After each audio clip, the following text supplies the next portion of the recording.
راقب نفسك قبل أن ترسل، راقب نفسك قبل أن تنزل، راقب نفسك من يكون معك في جوالك، فإن الله عز وجل لا تخفى عليه خافية.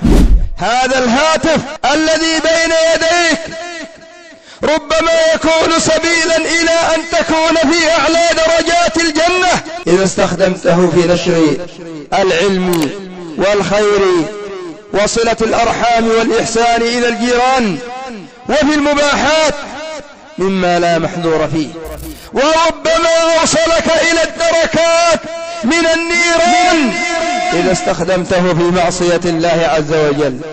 كم من الرسائل التي تخالف الكتاب والسنة من بدع وخرافات ترسل في هذه الوسائل، كم من الصور والمقاطع والأغاني التي أصبحت ترسل في هذه الوسائل،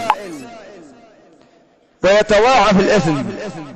ترسل أغنية إلى واحد، والواحد يرسلها إلى مجموعة، والمجموعة ترسلها إلى مجموعات، ويكون الإثم على البادئ، ويكون الإثم على البادئ مع آثام من تبعه، كما قال صلى الله عليه وسلم: من دعا إلى هدى كان له من الأجر مثل أجور من تبعه لا ينقص ذلك من أجورهم شيئا، ومن دعا إلى ضلالة كان له من الإثم مثل آثام من تبعه لا ينقص ذلك من آثامهم شيئا. استخدم هذه الآلة فيما يرضي الله، في نشر التوحيد، في نشر السنة، في نشر العقيدة الصحيحة، في الدعوة إلى مكارم الأخلاق، في التحذير من سفاسف الأمور. استخدمها في صلة رحمك.